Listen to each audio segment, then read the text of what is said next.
I was working on these most recent summatives and I came across this beginning of a paragraph that I think has some really good things going on in it, and I wanted to point out a place where the quotation could be woven more effectively into the exposition. So let's start by reading it. Hemingway uses hidden symbols comparing our protagonist Nick to his external environment. The author shows us the deep feelings of Nick's hardship without mentioning them. We can see the thin line which holds Nick from letting his emotions loose when he's fishing. And here's the quotation. Nick felt the moment when the leader would break if the strain increased and let go. Although the author gives no mention of anything relating to emotions in this line, we can see the comparison between the fishing rod and Nick's mental stability.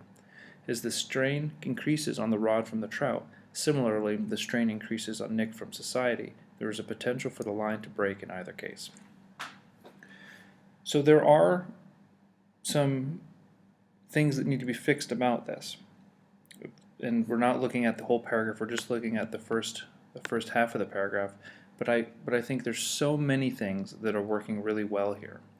So, for instance, this is a good topic sentence.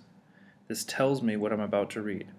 Hemingway uses hidden symbols comparing our protagonist Nick to his external environment.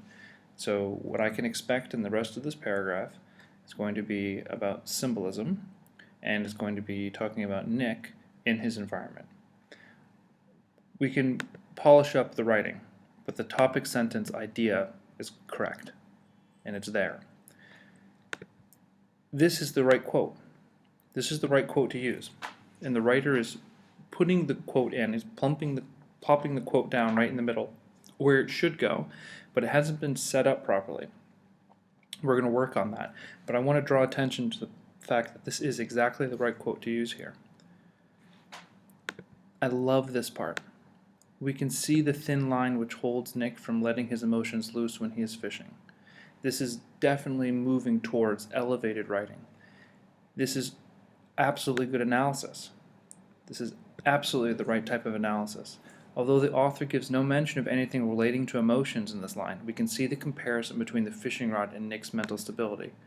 I love that the writer, the student writer, is creating this image in our head, recalling the image of the fishing rod and the line being taut, and being so taut, it's almost like it could snap, right? And there's a little bit after this in the story where, right after this,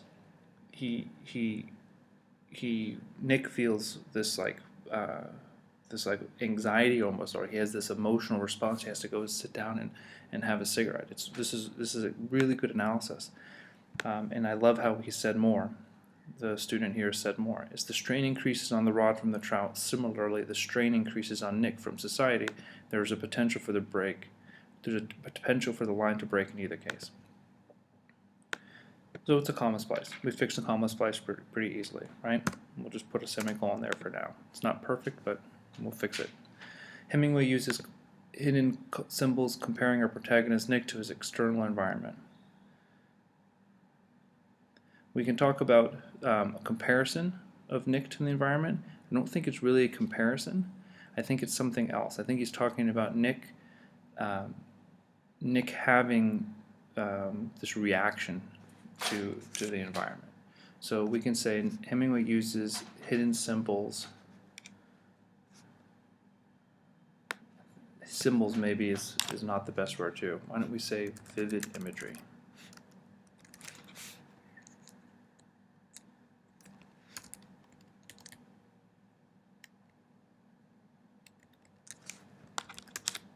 To describe Nick's reaction to, and I don't think we need to say external environment, I think we could just say environment. How does that read right now?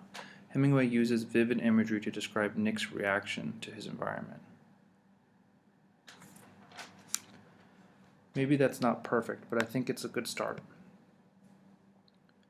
Let's move on. The author shows us the deep feelings of Nick's hardship without mentioning them.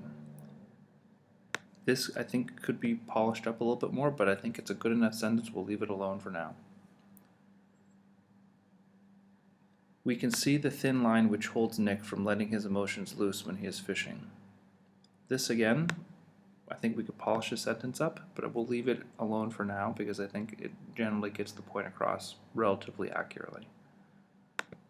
Now, how are we going to introduce this quotation right here?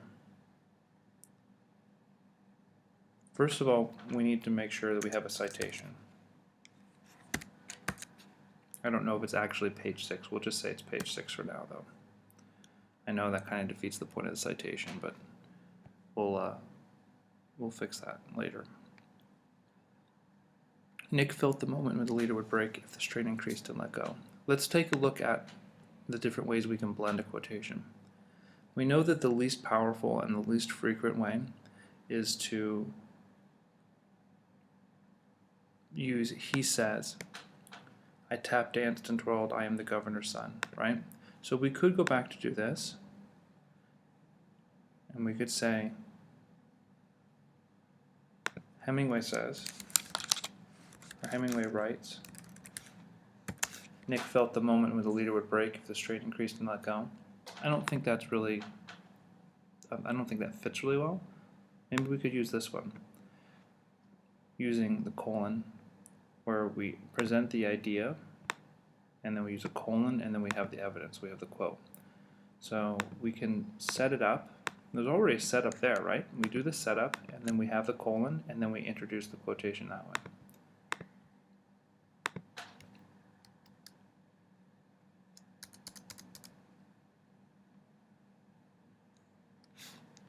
I think actually we should use this part right here.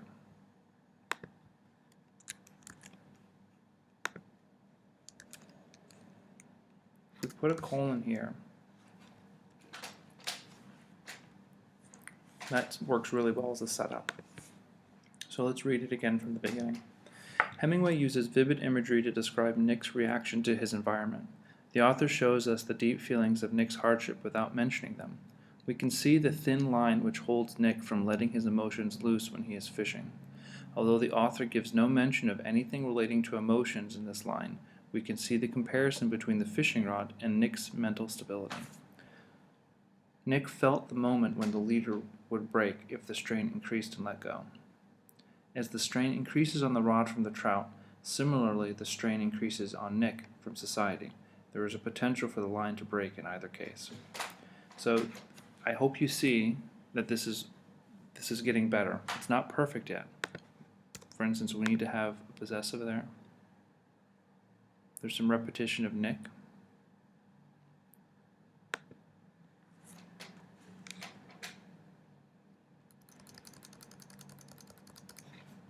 I think we can polish up and we can make this more precise. Although the author gives, why don't we just say Hemingway? Although Hemingway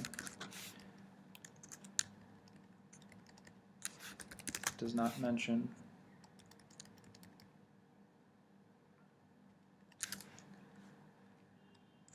Nick's motions, we can say explicitly, which means directly or clearly. We can see the comparison between the fishing rod and Nick's mental stability. We can see the comparison between the fishing rod and Nick's mental stability. I love that. I love that the student is seeing the image of the fishing line being pulled taut, bowed over with the fish on it, and then using that line. It's almost like if you plucked it, it would be like a guitar string. Bong! Using that line, that fishing line, to understand how tightly wound Nick is inside. We can get rid of some repetition here by using he, and it doesn't clutter it up too much. Although Hemingway does not mention Nick's emotions explicitly, we can see the comparison between the fishing rod and Nick's mental stability. He felt the moment when the leader would break if the strain increased and let go. As the strain increased on the rod from the trout, similarly the strain increases on Nick from society. There is a potential for the line to break in either case.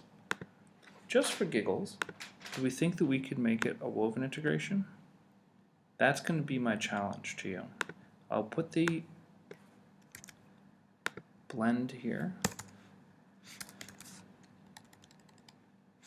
And the writing warm-up is going to be to try to fix this paragraph even further using woven integration.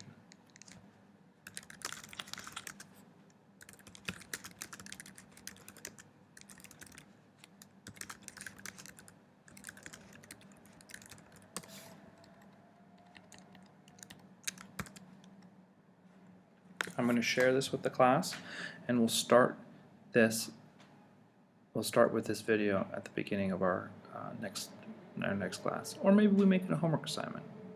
We'll see.